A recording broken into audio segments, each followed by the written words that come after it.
la reine Elisabeth II est décédée paisiblement à Balmoral, a annoncé le palais de Buckingham. La monarque la plus ancienne du pays est décédée cet après-midi à l'âge de 96 ans dans sa résidence royale privée dans les Highlands écossais, l'un de ses endroits préférés, entourée de sa famille proche. Le prince de Galles est désormais roi, ayant accédé au trône immédiatement à la mort de sa mère. Dans un communiqué, le palais a déclaré « La reine est décédée paisiblement à Balmoral cet après-midi. Le roi et la reine consort resteront à Balmoral ce soir et reviendront à Londres demain. » Plus tôt dans la journée, le palais a partagé une rare mise à jour indiquant que les médecins étaient préoccupés par la santé du chef de l'État, âgé de 96 ans. Un porte-parole du palais a déclaré dans un communiqué juste après 12h30, après une nouvelle évaluation ce matin, les médecins de la reine sont préoccupés par la santé de Sa Majesté et ont recommandé qu'elle reste sous surveillance médicale. La reine reste confortable et à Balmoral.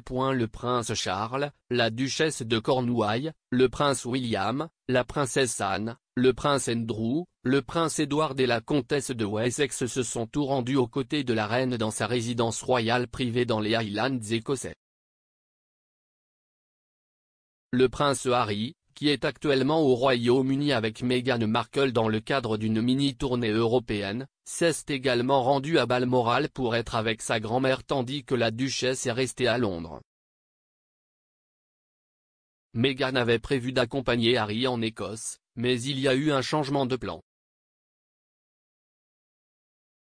Elle pourra rejoindre son mari ultérieurement. Pendant ce temps, la duchesse de Cambridge est restée à Windsor avec le prince George, la princesse Charlotte et le prince Louis qui ont eu leur première journée complète dans leur nouvelle école aujourd'hui.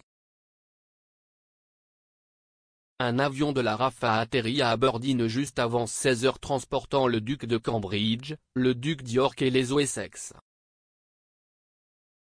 Le prince William a conduit la famille royale dans le cadre d'une flotte de voitures qui est arrivée à Balmoral peu après 17h. Les foules ont commencé à se rassembler devant le palais de Buckingham cet après-midi par une sombre journée dans le centre de Londres. L'inquiétude pour la reine bien-aimée, qui a célébré son jubilé de platine en juin, s'est intensifiée au cours de la dernière année. Elle souffrait de problèmes de mobilité persistants et avait rarement effectué des engagements en dehors de ses résidences royales ces derniers mois. Pendant les célébrations, elle ne s'est rendue qu'à 2 reprises au palais de Buckingham, faisant des apparitions sur le balcon pour Trooping the Colour et la finale du concours pour le plus grand plaisir des fans royaux. Le monarque était principalement basé au château de Windsor depuis que la pandémie de Covid a riposté en mars 2020. Elle a passé une nuit à l'hôpital pour des tests en octobre dernier et a raté une série d'engagements royaux clés après avoir reçu l'ordre des médecins de se reposer. Elle a attrapé Covid en février et a ressenti de légers symptômes de rhume. La reine est le seul monarque britannique à avoir célébré un jubilé de platine avec son règne s'étendant des années d'après-guerre au XXIe siècle. Elle a utilisé son jalon du jubilé pour mettre de l'ordre dans ses affaires, soutenant la duchesse de Cornouailles pour être reine consort lorsque le prince Charles est roi. Cependant, elle a fait face à des problèmes royaux ces dernières années, notamment Meghan et le scandale du prince Andrew. Le mari bien-aimé de la reine, le prince Philippe, avec qui elle était mariée depuis 73 ans, est décédé en avril 2021. La reine, dont le titre officiel complet après son accession au trône est devenue Elisabeth II, par la grâce de Dieu, du Royaume-Uni de Grande-Bretagne et d'Irlande du Nord et de ses autres royaumes et territoires reine, chef du Commonwealth, défenseur de la faith, a été remplacée sur le trône par le prince de Galles. Il sera officiellement nommé souverain le lendemain de la mort de la reine et après que ses 3 frères et sœurs, la princesse royale, le duc d'York et le comte de Wessex, lui auront embrassé les mains.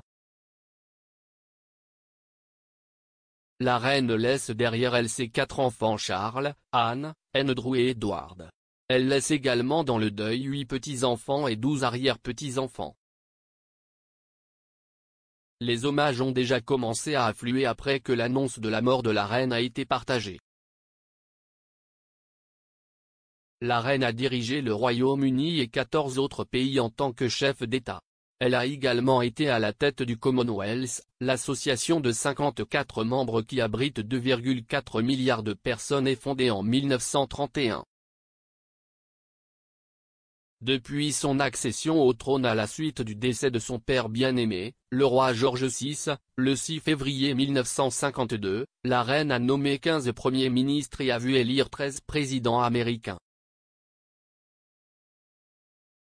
Elle était la marraine de plus de 600 organisations caritatives et organisations à travers le Royaume-Uni et le Commonwealth.